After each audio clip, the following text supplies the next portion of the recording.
할렐루야. 아멘. 연말 금요기도에 오신 우리 성도님들을 환영하고 축복합니다. 아멘. 오늘은 더 큰 하나님의 가 우리에게 임할 줄로 믿습니다. 아멘. 우리 옆 사람과 이렇게 한번 인사하면 좋겠는데요. 따라서 해볼까요? 주님의 마음을 본받는 자가 됩시다. 네, 사랑하고 축복합니다. 네, 그렇습니다. 우리는 이 그리스도 안에서 세워지는 교회, 이런 큰 주제를 가지고 에베소서 강해 시리즈를 금요 기도회 때마다 이렇게 듣고 있습니다. 오늘 본문을 통해서 주님의 마음을 본받는 자라는 제목으로 함께 말씀을 살펴보고 함께 은혜 받고 기도하는 시간 되기를 소망합니다. 사랑하는 성도 여러분, 이제 성탄절이 이제 일주일 안으로 이렇게 다가왔습니다. 여러분, 성탄절 하면 무엇이 가장 생각나십니까? 네, 화이트 크리스마스. 네, 눈이 오는 성탄절 이브, 크리스마스 이브 때 데이트를 하거나 또 맛있는 식사를 했던 것, 또 모임을 가졌던 것 생각할 수 있는데요. 세상은 점점 이 성탄의 참된 의미를 잃어가고 있지는 않는가? 세상은 살기 좀 편해지고 또 윤택하게 됐지만 이 성탄의 의미를 점점 잃어가고 있는 것 같아 안타깝습니다. 또 여러 가지 또 사업장들은 상술과 또 개인의 유의와 즐거움으로 이 변해가는 건 아닌지 우리가 생각을 하는 것이죠. 이런 안타까운 상황에서 하나님은 우리에게 오늘 말씀을 통해서 무엇을 말씀하는가 봤더니 주님의 마음을 본받는 자가 되어야 된다라고 말씀을 하십니다. 아무쪼록 오늘 말씀을 통해서 주님의 마음, 또 하나님의 마음을 깊이 알아가시면서 주님의 마음을 본받는 자로서 또 신앙과 삶을 살아갈 수 있기를 주님의 이름으로 축복합니다. 아멘. 에베소서를 계속 저희가 보고 있는데요. 에베소서는 사도 바울이 로마 감옥에서 쓴 옥중서신 편지입니다. 감옥에서 쓴 편지, 옥중서신 4개 중에 하나인데요. 당시 에베소 교회, 우리가 여러 번 들었듯이 많은 문제와 또 상황이 여의치 않는 것을 알 수 있습니다. 당시에 이 유대인들과 하나님을 믿는 자들과 이 이방인들이 함께 모여서 생활하는 곳이었기 때문입니다. 물론 어디 가나 하나님을 믿는 사람, 안 믿는 사람 이렇게 함께 있을 수 있지만 유달리 에베소 지역에는 그런 자들이 많이 있었다. 또 교회 안에도 유대인이냐 유대인이 아니냐 그런 것 가지고도 많은 논쟁이 있었기 때문이죠. 그래서 서로 다른 문화 또 서로 다른 가치관 때문에 갈등이 생기기가 쉬운 상황이었다라는 것이죠. 그래서 바울은 그 교회가 공동체가 무너지지 않도록 가장 기본적인 것을 원칙으로 강조를 합니다. 하나님의 진리의 말씀 가운데 서로 사랑하고 서로 은혜 가운데 세워야 된다라고 말씀을 하고 있죠. 그래야 여러 부류에 있는 교회 공동체가 아름답게 세워진다라는 것을 말씀을 하고 있습니다. 바울은 단순히 이 도덕적 교훈으로 착하게 살아라 이렇게 말하기 위해서 쓴 것은 아니죠. 이 교회 공동체가 세상에 어떻습니까? 세상에 무슨 역할을 해야 되냐면 이 빛과 소금의 역할을 감당해야 된다라는 것이죠. 우리 교회 이름이 무엇입니까? 작은 빛? 네, 큰 빛 교회. 할렐루야. 그냥 빛도 아니고 큰 빛을 바라는 이 지역에 죽어가는 많은 영혼들이 이 큰 빛을 보고 누굴 만나야 될까요? 예수 그리스도를 만나야 되는 이 귀한 사명이 누구에게 있어요? 우리 교회 공동체 안에, 우리 교회뿐만 아니라 이 지상에 있는 예수 그리스도의 이름으로 세워진 모든 교회 안에 그러한 사명이 있다라는 사실이죠. 성경에 보면 이 에레미야 선지자가 나옵니다. 그래서 이 에레미야는요, 우리가 잘 알듯이 눈물의 선지자로 이렇게 호칭을 받습니다. 하나님 앞에 쓰임받았던 선지자가 이제 하나님의 백성들이 또 나라가 이 죄악에 빠져서 멸망의 길로 나갈 때에 그는 밤낮으로 눈물을 흘리며 기도를 했다라는 것이죠. 그런데 당시에 백성들은 이런 에레미야를 비방하고 핍박하고 조롱을 했습니다. 그러니까 예레미야 입장에서는 하나님의 말씀을 전하고 그들이 죄악에서 돌이켜 여호와께로 돌아와야 됩니다. 말씀으로 돌아와야 됩니다. 회복되어야 됩니다. 그렇게 외쳐도 그들은 아랑곳하지 않고 여전히 죄악 가운데 빠져있는 그들의 모습을 보고 나라가 어려움에 당해지는 것을 보고 눈물을 흘리며 회개하며 하나님 앞에 부르짖었던 선지자가 예레미야 선지자였다는 것이죠. 예레미야 선지자는 저희와 같은 성정을 가진 똑같은 사람입니다. 감정이 흔들리기도 하고 마음이 아플 때는 쓰리기도 하고 또 눈물을 흘리면서 그 안타까움을 표현했던 이 인물입니다. 왜 그랬을까요? 그 안에 예레미야 선지자 안에는 무엇이 있었길래 그렇게 했을까요? 바로 하나님의 마음을 품고 있지 않으면 그렇게 할 수가 없다라는 것이죠. 하나님께서 세상을 이처럼 사랑하사 독생자를 이 땅 가운데 보내주셨습니다. 믿으십니까? 우리를 너무 사랑하셔서 이 땅에 예수 그리스도가 아니면 우리를 구원할 방법이 있습니까? 없습니까?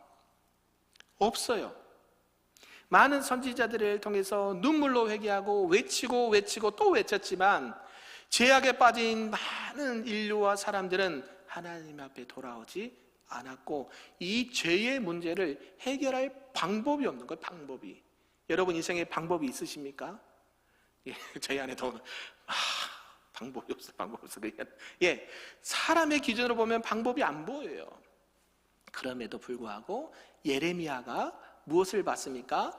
하나님의 마음을 품고 하나님의 말씀을 보면서 이스라엘 백성들에게 외쳤다라는 것이죠. 끝까지 그 하나님의 마음을 품었다라는 것을 알 수가 있습니다. 그래서 그가 이 흘린 눈물은요, 단지 그냥 아파서 슬퍼서 그냥 흘린 눈물만은 아니었다는 것이죠. 그가 흘렸던 눈물은 하나님의 마음이 고스란히 들어있는 눈물이었다라는 것입니다. 이뿐만이 아닙니다. 구약에 보면 이사야 선지자가 나오죠. 이사야 선지자는 심판의 메시지를 전합니다. 여러분, 복 받습니다. 잘 될 것입니다. 하나님이 함께 하십니다. 할렐루야. 반응이 없으세요? 다시 할게요. 자, 여러분, 하나님을 믿으면 복 받습니다. 구원 받습니다. 할렐루야. 아멘. 이거는 누구나 듣고 싶은 메시지예요. 그런데 이사야는 무엇을 외쳤냐면 하나님께서 여러분들을 벌 주신답니다. 아멘이 안 나오죠? 하나님이 여러분을 저주하신답니다. 아멘이 안 나와요. 여러분의 자녀들이 안 되고 안 될 것입니다. 아멘이 안 나와요. 왜요? 하나님께 돌아오지 않으면. 아멘. 이사야 선지자가 외쳤던 건 뭐예요? 여러분들이 회개하고 하나님 앞에 돌아오지 않으면 여러분들은 하나님의 징계를 받을 수밖에 없다. 이게 하나님의 메시지였어요. 그러니까 좋은 메시지를 전해도 호응을 할까 말까인데 이사야 선지자는 뭐예요? 하나님께서 그렇게 이 심판을 예언하도록 부르심을 받은 선지자가 이사야였습니다. 그런데요, 이사야 40장의 1절에 이렇게 말해요. 그렇게 전하면서도 뭐라고 말하냐면 너희는 위로하라, 내 백성을 위로하라. 아멘. 그런 가운데도 하나님의 마음을 품고 그 죄악 가운데 어디로 가야 할지 모르고 방황하는 영혼들에게 하나님의 마음으로 위로하라라는 메시지를 전했다라는 것이죠. 결국 하나님의 마음은 어디 있을까요? 하나님의 자녀들이 심판받아 죽어 멸망의 길로 가는 것이 하나님의 원하신 뜻일까요? 그건 아니죠. 하나님의 마음은 결국 그 사랑하는 자녀들이 하나님의 사랑으로 위로받고 하나님의 품으로 돌아오는 것을 하나님은 지금도 기다리고 계신다. 오늘날에는 많은 목회자들과 하나님의 백성들 통해서 하나님의 말씀이 선포되는 줄로 믿습니다. 구약에는 예언이 있다라고 한다면 오늘날에는 이 강단을 통해서 계시된 하나님의 말씀을 증거하는 목회자와 여러분들에게 그러한 은혜가 있는 줄로 믿습니다. 그래서 오늘 성경 속에 이 선지자들의 눈물과 우리의 삶 속의 경험이 보여주는 것은 분명하다라는 사실이죠. 그래서 교회와 이 믿음의 공동체가 반드시 살아나려면 하나님의 진리 위에 서야 된다라고 말씀합니다. 그래서 바울은 첫 번째로 주님의 마음을 본받는 자로 진리로 서로를 세워야 한다라고 강조를 합니다. 우리 본문 25절 말씀을 함께 크게 읽어보겠습니다. 시작. 그런즉 거짓을 버리고 각각 그 이웃과 더불어 참된 것을 말하라. 이는 우리가 서로 지체가 됨이라. 아멘. 그런즉 무엇을 버리고요? 거짓을 버리고 각각 그 이웃과 더불어 참된 것, 진리겠죠. 진리를 말하라. 이는 우리가 서로 지체가 됨이라. 예. 손과 발과 다리, 눈과 귀와 코가 하나로 연결된 지체가 된다라고 말씀합니다. 에베소 교회 당시 로마 제국에 있어서 중요한 도시입니다. 예, 상업과 문화가 발달된 곳이 바로 이곳이었습니다. 그래서 다양한 배경을 가진 사람들이 많이 모인 곳이 이곳이었는데요. 그렇기 때문에 많은 갈등과 오해가 있었다라는 것이죠. 앞에 말씀했듯이 유대인도 있고 이방인도 있고 또 배운 사람도 있고 못 배운 사람도 있고 신앙이 좋은 사람도 있고 연약한 자들도 있고 그런 가운데 교회가 이 세상 가운데 빛과 소금의 역할을 잘 감당하려면 반드시 해야 될 게 있는데 진리 위에 참된 것에 서야 된다라고 말씀을 하고 있습니다. 오늘 본문에서 나오는 이 거짓이라는 단어가 나오는데요. 이 거짓이라는 단어는요, 이 푸세우도스라는 단어가 쓰였는데요. 단순히 사실이 아닌 거, 참되다 거짓이다 이것을 말하는 게 아니라 그것을 넘어서 공동체를 무너뜨리는 위선과 불신을 의미하는 단어가 쓰였습니다. 그러니까 교회 안에 이런 거짓이 있으면 된다 안 된다? 안 된다. 아멘. 서로 불신과 위선을 하는 이런 거짓된 것들은 하면 안 된다라고 말합니다. 그리고 나서 참된 것을 말씀하시거든요. 이 참된 것 많이 들어봤을 것입니다. 알레테이아라는 단어가 쓰였는데요. 숨겨지지 않은 진실, 하나님의 진리 그 자체를 참된 것이라고 성경은 말합니다. 성경의 히브리어에 보면요, 이 진리라는 단어가 견고하다, 믿을만하다라는 단어가 쓰였어요. 그래서 진리라는 것은 단순히 어떤 정보적인 팩트만을 전하는 것이 아니라 하나님께서 신실하게 지켜내시고 변함없는 성품을 이 진리, 참된 것이라고 말씀한다라는 것이죠. 교회는 어디에 서야 된다고요? 이러한 진리 위에 하나님의 참된 말씀 위에 서야 된다라고 강조를 하고 있습니다. 예레미야 선지자, 백성이 듣기 싫어도요 그 말을 끝까지 진리를 전했습니다.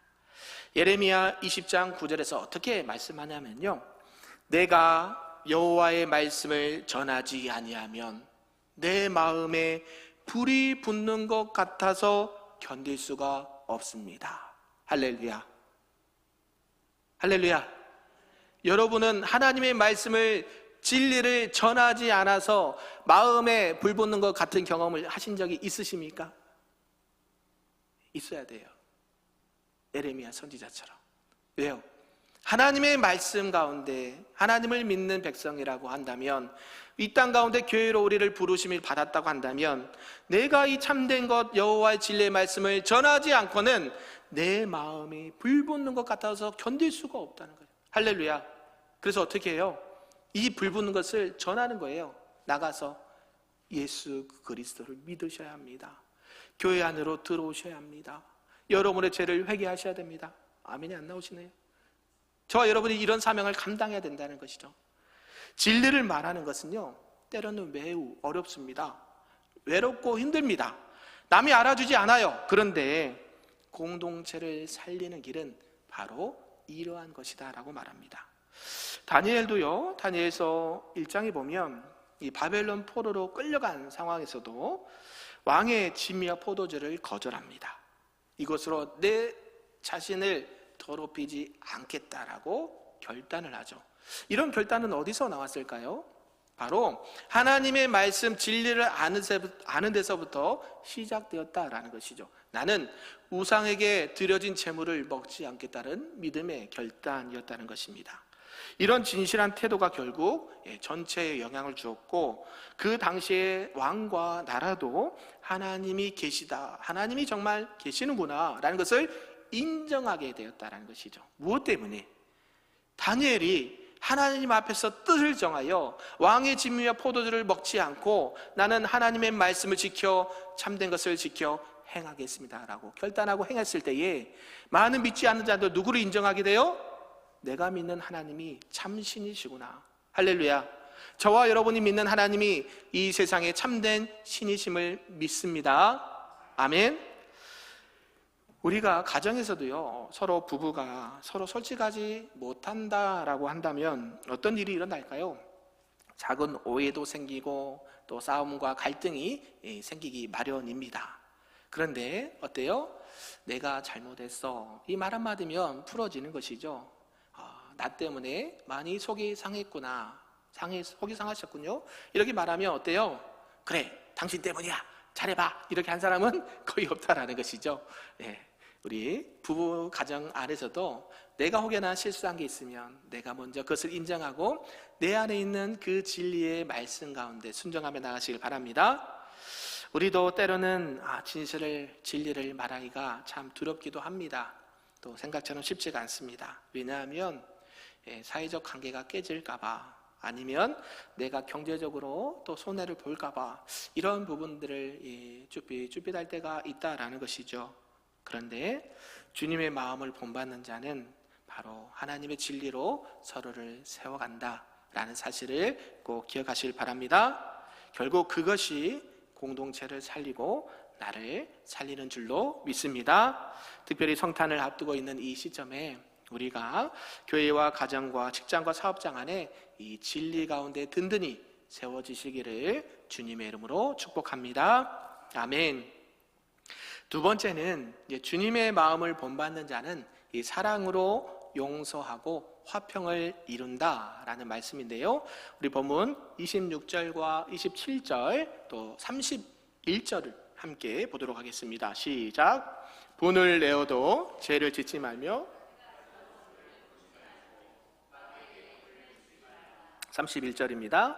너희는 모든 악독과 노함과 분냄과 떠드는 것과 비방하는 것을 모든 악의와 함께 버리고. 아멘. 네, 이 본문에서는요 31절인데 지금 보니까 다양한 이 배경에 가진 사람들이 모여있는 곳이 바로 에베소 교회였습니다. 그러니까 크고 작은 오해와 갈등이 많이 일어났어요. 그런데 바울은 뭐라고 하냐면 분을 내어도 죄를 짓지 말고 해가 지도록 분을 품지 말고 마귀에게 틈을 주지 마라. 모든 악독과 노함과 분냄과 떠드는 것과 비방하는 것을 모든 악의를 버려라 라고 말한다는 것이죠. 그러니까 지금 에베소 교회 안에 뭐가 있다는 얘기예요? 이런 게 있다는 거예요. 이런 거 하지 말라는 거 지금 만연되어 있다는 거예요. 사람들이 서로 분을 내고 화내고 또 그 분 때문에 시험에 들기도 하고 또 모든 악독과 노행과 분냄에 떠드는 것을 비방하고 어디에요? 에베소 교회 안에 있었다라는 것이에요. 그래서 바울은 이 분노, 이 화내는 것 자체를 죄라고 여기지 않습니다. 뭐라고 하냐면 이 분노가 내 마음에 오래 머물지 않도록, 빨리 그것이 죄로 발전하지 않도록 그것을 처리를 해야 된다라고 말씀하는 거예요. 그것이 분노가 죄로 가고 이 죄가 발전하게 되면 결국 교회 공동체가 어려움을 당하거나 무너지게 된다라는 사실이에요. 아멘이신가요? 교회에 참 예수 그리스도의 이름으로 모인 곳이 거룩하고 은혜가 많고 할렐루야 기뻐하는 곳이면 참 좋은데요, 교회는 어떤 사람들이 모인 곳이에요? 죄인. 네, 죄인이에요. 죄인. 저와 여러분은 모두가 죄인이에요. 예수님 안에서 죄인이란 말이에요. 선한 것이 없어요. 해 아래 선한 것이 없고요, 누구나 다 똑같은 죄인이에요. 더 큰 죄인이냐 작은 죄인이냐 그 차이가 있지, 하나님 보시기에는요 똑같은 죄인이란 말이에요. 그 죄인들끼리 모습이 뭐예요? 서로 분내고 비방하고 원망하고 화내고 갈등을 갖는 게 교회 안에 만연되어 있다는 것이죠. 에베소 교회만 그럴까요? 오늘날 많은 교회들이 이런 문제가 있다라는 것이죠. 그렇게 되면 공동체가 무너지는 건요 시간 문제. 여기서 분노라는 단어가요 이 헬라어로 오르게라는 단어가 쓰였는데요, 단순히 그냥 감정의 폭발을 말한 게 아니라 마음속 깊은 곳에 자리 잡은 원한과 앙심을 분노라는 것이죠. 그러니까 분노가 뭐예요? 한번 걸려봐, 그걸 기다리고 있는 거예요. 한번 걸려봐. 잡히면 가만 안 두겠어. 이런 마음. 네, 그런 마음 가지신 분은 없으실 거예요. 저는 예전에 그런 적이 있었는데요. 이 분노라는 감정이 그런 단어로 쓰였다는 거예요. 그냥 단지 한번 화냈다 요거를 말하는 게 아니라 계속해서 마음속에서 요 마음을 품고 있었다는 거, 그걸 분노라고 말하는 거고요. 또 해가 지도록 분을 품지 말라라고 권면을 합니다. 이것은 뭐냐, 하루가 지나기 전에 마음을 빨리 풀어라, 화해하고 서로 용서하라라는 것을 권면한다는 것이죠. 예, 여러분, 갈등이 없을 수가 없습니다. 왜요?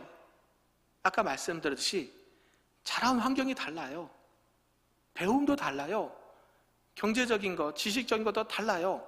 예, 우리 특히 이제 부부들 그러잖아요. 처음에는요, 뭐가 씌이잖아요. 뭐가 씌어요? 예, 뭐가 씌인다 그러잖아요. 콩깍지. 네, 좋을 때는요, 다 예뻐 보여요. 그죠, 목사님? 안 그런가요? 네, 살다 보니 어때요?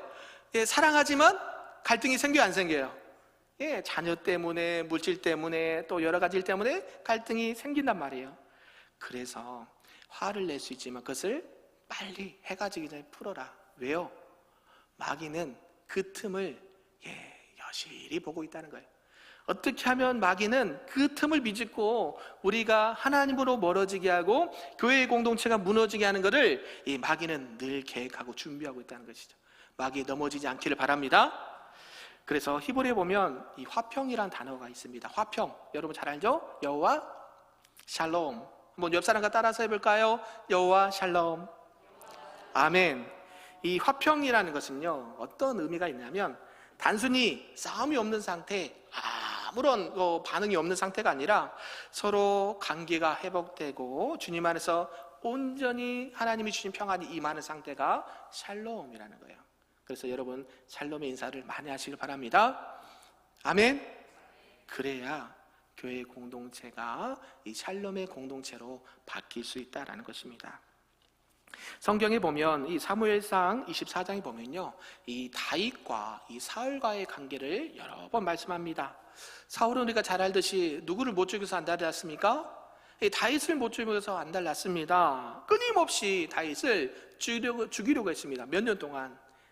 제가 10년 이상, 새벽기도 하신 분들 바로 나오죠. 10년 이상 따라다니면서 어떻게 하면 다윗 죽일까, 어떻게 하면 괴롭힐까, 요거만 연구했던 사람 누구예요?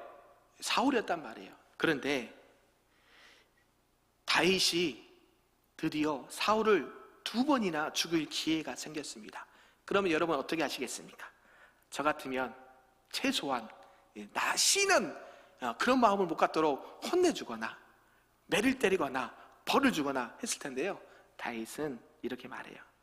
내가 손을 들어 여호와의 기름 부음 받은 자를 치지 아니하였다. 아멘. 다윗은 그 마음, 아까 했듯이 얼마나 힘들었겠습니까? 정말 10번 죽이고도 그 시원찮을 그 사울이 내 손에서 지금 눈앞에 있는데 그것을 해치지 않습니다. 누구를 생각하고 있습니까? 하나님을 생각하고 있고 말씀을 생각하면서 하나님께서 기름 부음을 받은 자를 치지 않겠다라고 고백을 하고 있다는 것이죠. 결국 이 다윗의 마음이 바로 주님의 마음을 닮았다라고 우리가 할 수 있다라는 것이죠. 요셉은 또한 어떻습니까? 형들의 시기와 미움으로 애굽에 팔려가지만 그는 창세기 50장 20절에 이렇게 말씀합니다. 형들을 용서하면서 이렇게 고백하죠. 당신들은 나를 해하려 하였지만 하나님은 그것을 선으로 바꾸셨다. 할렐루야. 저와 여러분을 괴롭힌 사람이 있습니까? 못 살게 구는 사람이 있습니까?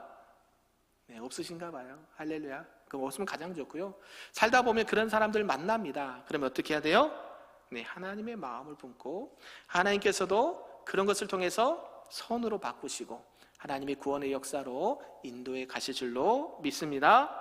그래서 우리의 삶의 용서와 이 화평은요, 공동체를 살리는 힘이 된다라는 것이에요. 서로 비방하지 않고 원망하지 않고 서로 사랑하고 하나님의 은혜 가운데 그런 은혜를 나눌 때에 하나님의 마음을 품고 나갈 때에 그 교회의 공동체는 건강하게 설 수 있다. 아멘.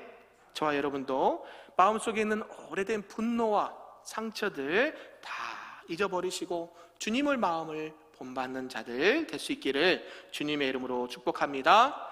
그래서 우리가 이제 기다리고 있는 이 성탄의 의미를 다시 한번 기억하면서 이 땅에 많은 분노와 갈등과 아픔이 있는 곳에 예수 그리스도의 평강의 은혜가 임해서 우리 교회 공동체뿐만 아니라 이 나라 민족과 세계 열방이 여호와 샬롬의 은혜가 임할 수 있기를 주님의 이름으로 축복합니다. 아멘. 마지막 세 번째는 주님의 마음을 본받는 자는 은혜의 말로 성령을 기쁘시게 한다라는 말씀인데요, 우리 29절과 32절을 함께 보도록 하겠습니다. 시작. 무릇 더러운 말은 너희 입 밖에도 내지 말고 오직 덕을 세우는데 소용되는 대로 선한 말을 하여 듣는 자들에게 은혜를 끼치게 하라. 32절. 서로 친절하게 하며 불쌍히 여기며 서로 용서하기를 하나님이 그리스도 안에서 너희를 용서하심과 같이 하라. 아멘. 할렐루야. 지금 바울은 에베소 교회 성도들에게 이 말의 중요성을 강조합니다. 이 말, 우리가 이 말에 대한 속담이나 격언도 많이 있지만 당시에 이 교회 안에 오해도 많고 갈등이 많은 게 대부분이 뭐로 시작되는 거예요? 성경에 보니까 뭐예요? 말. 말. 이 발없는 말이 천리를 간다고요. 나는 분명히 조용하게 얘기했는데 어느새 다 퍼져버리는 거예요. 그죠? 당신만 알고 있어. 아무개 안 되겠어. 비방하는 거, 난 분명히 아무개 한 사람한테 얘기했는데 그게요? 온 교회 소문이 난다는 것이죠. 그래서 교회가, 공동체가 어려움을 당할 수 있다는 거예요. 그것이 오해와 갈등이 말로 드러나게 된다라는 것입니다. 그래서 바울은 뭐라고 하냐면 더러운 말은 입 밖에도 뭐하지 마라, 빼지 마라. 그리고 뭐라 그래요? 덕을 세우는데 소용되는 선한 말을 하라. 그리고 은혜를 끼치게 하라 라고 말하는 것이죠. 여기서 더러운 말이라는 단어를 봤는데요, 사프로스라는 단어가 쓰였는데 이것은 어떤 의미냐 봤더니 썩은, 부패한 이란 뜻이 있는데요, 이 더러운 말은 결국 뭐냐면 공동체를 썩게 하고 부패하게 하는 말이다라는 것이. 그냥 더러운 말, 그냥 끝나는 게 아니라, 나쁜 말이 아니라 뭘요? 교회 공동체를 썩게 하고 부패하게 한다는 거예요. 저와 여러분이 교회 안에서 말을 얼마나 잘해야 되는지 아시겠죠? 할렐루야. 그래서요, 이 더러운 말은 아예 입 밖에도 내지 말아라. 이게 잘 안 돼요. 그러면 딱 스톱하셔야 돼요. 아멘. 일부러라도 의지적으로라도 딱 막으셔야 돼요. 그리고 반대로 선한 말이라는 단어가 있는데요, 이건 아가토스라는 단어인데 바로 본질적으로 하나님 안에서 선하고 유익한 말을 말한다라는 것이죠. 그리고 은혜롭게 은혜를 끼치게 하라 말씀, 우리가 잘 알고 있는 이 카리스, 이것은요 그냥 친절을 베풀어라 라는 게 아니라 하나님의 은혜를 흘려보내는 것을 의미한다라는 것이죠. 여러분이 하나님께 은혜를 받으셨습니까? 여러분이 하나님의 은혜를 받으셨습니까? 네, 그러면 그 은혜를 혼자 간직하지 말고 뭐 하라고요? 흘려보내라는 거예요. 그래서 성경에 뭐라 그래요? 은혜를 끼치게 하라. 이건 뭐예요? 그 은혜가 혼자에만 머물지 않고 그 교회 공동체와 성도들에게 흘러가게 하라는 말이에요. 아멘? 그래서 이 하나님의 은혜가 나뿐만 아니라 흘러 들어가게 되면 공동체는 하나님의 은혜의 공동체가 되는 거예요. 우리 교회 표현 중에 뭐가 있어요? 성령 충만한 무슨 공동체? 카리스 공동체. 할렐루야. 카리스 주석 얘기하는 거 아니에요? 카리스, 하나님의 은혜의 공동체라는 거예요. 이 은혜가 그냥 나만 구원받아서 나만, 우리 가정만, 우리 자녀만이 아니라 하나님의 은혜가 온 교회와 이 지역에 흘러가야 된다는 거예요. 우리 큰빛교회가 우리 교회만, 우리 성도만, 우리 가정만이 아니라 이 지역에 죽어가는 많은 영혼들에게 하나님의 은혜가 흘러 넘치게 하라는 거예요. 아멘? 그게 건강한 교회가 될 수 있다는 거예요. 그리고 히브리에 보면 헤세드, 우리 잘 알듯이 하나님의 언약의 사랑과 신실한 자비를 의미합니다. 그래서 바울은 우리의 말이 하나님의 은혜와 사랑을 담아서 흘러가야 된다라고 강조를 합니다. 예수님께서 요한복음 8장에 보면요, 이 가늠하다가 잡힌 여인을 향해서 말을 하는 것이 나옵니다. 사람들이 돌을 들어 그 여인을 치려고 할 때에 예수님이 말리시고 나중에 그 사람들 다 보낸 다음에 뭐라고 이 여인에게 말씀하시냐면 요한복음 8장 11절에 이렇게 말씀합니다. 나도 너를 정죄하지 아니하노니 다시는 죄를 범하지 말아라. 아멘. 예수님께서 이렇게 말씀하신 이유가 있습니다. 왜요? 이렇게 말씀하신 그 이유는 이 말씀 가운데 하나님의 은혜와 진리와 용서의 말이 다 담겨 있다는 거예요. 정죄하는 말 쉽습니다. 정죄하는 말요, 아이들도 잘해요. 누가 이랬고요, 제가 저랬고요, 이랬고요. 그런데요, 하나님의 은혜를 충만하게 받은 사람은요 그런 말을 하지 않습니다. 뭐라 그래요? 나도 너를 정죄하지 아니하노니 다시는 죄를 지지 말라. 아멘. 예수님이 왜 이렇게 말씀하셨는가를 곰곰이 묵상해 보세요. 그러면 우리는 다 죄인이라니까요. 우리는 하나님 안에서 모두가 죄인이에요. 더 큰 죄인, 더 작은 죄인, 돌 없는 자가 먼저 돌을 들어서 여인을 치라 라고 말씀했을 때 죄 없는 자가 어디 있어요? 의인이 어디 있어요? 오직 예수님밖에 없어요. 그분도, 하나님의 아들이신 그분도 정죄하지 않으신다니까요. 특히 우리 자녀들 보면요, 한참 사춘기 때, 그죠? 예, 그렇습니다. 우리 막내딸도 쉽지 않은데요. 예, 힘들어요. 근데 막 이래 하면 안 돼. 우리 사모님 잘 들으셔야 돼요. 이렇게 한다고 들은 게 아니에요. 그렇게 바뀌는 인생들이 아니라니까요. 하나님 앞에 오히려 은혜의 말을 흘려보내세요. 그러면요, 그들도 알아요. 시간이 지나면. 예, 저희들 4명 키워봤잖아요. 시간이 지나니까 돌아와요. 그 순간을 참으셔야 돼. 아멘이신가요? 우리 자녀들, 사춘기 있는 자녀들, 부모님들, 아멘? 예, 자녀들은 돌아오게 돼 있어요. 예수님께서 말하는 것은 바로 정죄의 말이 아니라 그 여인을 회복시키고 다시 은혜롭게 살리는 말이 그러한 말이 있다 것입니다. 그리고 바울은요, 이 빌립보서 1장 13절에서 당시 빌립보 교회와 성도들에게 편지를 쓰면서 이렇게 쓴 것이 나옵니다. 내가 너희를 생각할 때마다 감사하다. 할렐루야. 저는 여러분들만 생각하면 감사합니다. 아멘. 여러분은 감사하십니까? 옆 사람 보면서 감사합니다 인사 한번 해볼까요? 감사합니다. 예전에 개그 콘서트도 있었잖아요. 감사합니다 노래도 있었듯이, 예, 늘 우리 옆에 계신 분들, 우리 성도님들 볼 때마다 뭐가 생각나요? 감사. 할렐루야. 감사는요 아무나 할 수 있는 게 아니래요. 그 감사라는 것은요 자신을 복종해야만 나오는 거래요. 나에게 의지, 나의 모든 것을 내려놔야 감사할 수 있다는 거예요. 그래서 저와 여러분들이 나의 나된 것은 누구의 은혜라고 사도 바울도 고백해요? 하나님의 은혜로 그 죄인이었던, 죄인 중에 죄인, 괴수 중에 죄인, 그가 변해서 하나님의 은혜의 복음을 전한 일을 전할 마침하면은 자기 생명도 조금 더 귀한 것을 여기지 아니했다라고 감사의 고백을 하고 있다는 거예요. 왜요? 자기 자신이 철저하게 하나님 안에서 죽어질 때에 감사가 나오는 거예요. 우리의 삶도, 우리 말도 이렇게 공동체를 세우는 그런 감사의 말을 하시기를 바랍니다. 그래서 자녀들에게 특별히 너는 왜 이거밖에 못하냐? 아무개 좀 봐라. 이거 참 조심해야 돼요. 옆 동네 아이들 봐라. 얼마나 건실하고 잘하냐. 예, 그런 얘기 안 꺼내셔도 돼요. 그냥 기도하시면 돼요. 우리 이금순 성도님, 아멘. 기도하시면 돼요. 자녀들 앞에서. 왜 우리 자녀들은 이럴까? 아니요, 자녀들 원래 그래요. 자녀들은요 그냥 남이다 생각하고 기도해 주셔야 돼요. 할렐루야. 하나님께서 잠깐 우리에게 맡겨주신 것 뿐이니까 그 자녀들에서 눈물로 기도하셔야 돼요.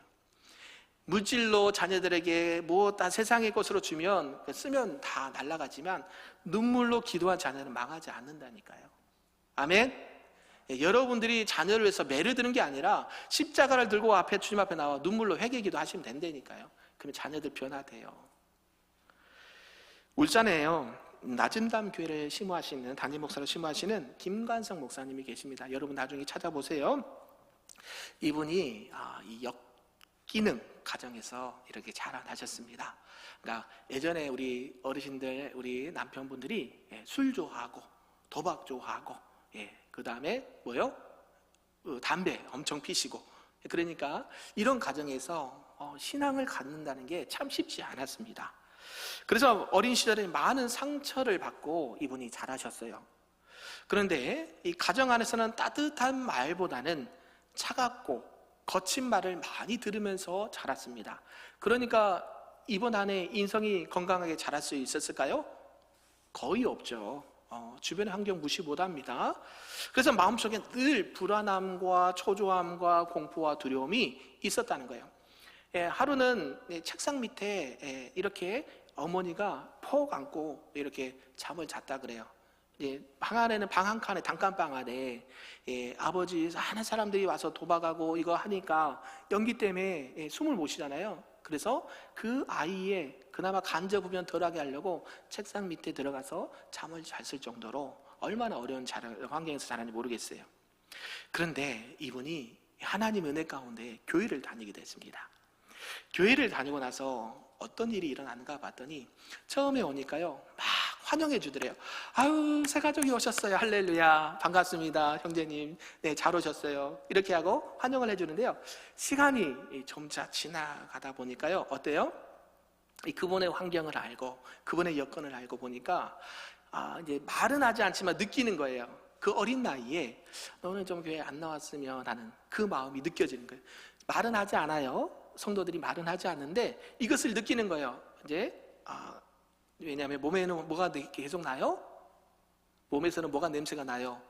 담배 냄새 나죠. 또 환경도 그렇죠. 또 그러니까 뭐 공부를 잘할 수 있었을까요? 아니요. 그러니까 부모와 가정에서 사랑을 못 받았기 때문에 이런 아픈 과거가 있었어요. 그래도 묵묵히 교회를 잘 다녔다고 합니다. 그게 하나님의 은혜죠. 그런데 이때 만난 주일학교 선생님이 계셨대요. 이분이 실명을 실제로 얘기하는데 그 선생님이 여자 선생님인데 따뜻하게 올 때마다 맞이해주고 또 격려해주고 물질로 마음으로 신경을 써서 이렇게 잘 가르쳤다는 거예요. 그러면서 뭐라고 말씀해 줬냐면, 관성아, 너는 하나님께서 사랑하시는 귀한 아들이야. 이 말과 함께 너는 매우 소중한 존재야. 하나님께서 너를 통해서 분명히 큰 일을 행하실 거야. 할렐루야. 저와 여러분도 그렇게 되길 소망합니다. 누가 봐도 엮이는 가정의 자녀였고, 누가 맡아도 옆에만 지나가면 담배 냄새가 났고, 누가 봐도 깨재재하고 냄새 나는 그런 아이였지만, 그 선생님은 올 때마다 안아주고 먹여주고 입혀주고 케어해주면서 그걸 만날 때마다 너는 하나님이 사랑하는 자녀야, 너는 나중에 하나님께서 크게 쓰실 거야, 요 말을 듣고 자랐다는 것이죠. 그래서 그 선생님의 따뜻한 말과 이 배려와 이 섬김의 태도가 이 김관성이라는 학생의 마음을 움직였다는 것이죠. 당시 가정에서는 한 번도 들어보지 못한 말을 들었어요. 은혜의 말을 들었고, 사랑한다는 말을 들었고, 하나님이 나 같은 사람을 크게 쓰신다는 이런 말을 가정에서도 부모에게도 듣지 못하면서 자랐지만 유일하게 교회와 선생님을 통해서 듣게 되었다는 것이죠. 그 선생님의 은혜의 말은 결국 그분의 마음의 상처가 치유됐고, 결국 그분은 나중에 목회자의 길을 걸어가서 지금 수많은 성도들에게 하나님의 은혜의 복음을 전하는 사역자로 사명을 감당하고 있습니다. 할렐루야. 이 은혜의 말이 이 한 사람의 인생을 어떻게 바꿀 수 있는지를 잘 보여줍니다. 은혜의 말은요, 단순한 격려가 아니에요. 성령님께서 역사하시는 통로가 된다라는 것입니다. 결국 이 은혜의 말, 살리는 말, 격려의 말은요, 그 사람을 살리고 공동체도 살리는 말이 된다라는 것입니다.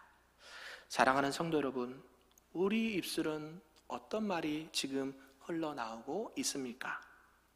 무심코 내가 던진 말이 누구의 마음을 무너뜨리고 있지는 않습니까? 그런데 주님의 마음을 본받는 자는 은혜의 말을 하게 되고 성령님을 기쁘시게 한다라고 오늘 바울이 말씀합니다. 우리가 기다리고 있는 성탄은요, 바로 하나님께서 우리에게 주시는 은혜의 말의 선포가 있는 날입니다. 누가복음 2장 11절에 오늘 다윗의 동네에 너희를 위하여 구주가 나셨느니라. 할렐루야. 우리가 성탄을 기억하면서 우리 큰빛교회가 이 지역과 우리 교회와 가정 가운데 어떻게 쓰임받아야 될지, 또한 우리가 하는 말과 행동이 얼마나 많은 영향과 파급력이 있는지를 다시 한번 마음판에 새기고 기도함으로 하나님 앞에 영광 올려드리시고 하나님의 위로와 하나님의 생명을 전하시는 우리 큰빛교회 모든 성도님들 되시기를 주님의 이름으로 축복합니다. 아멘.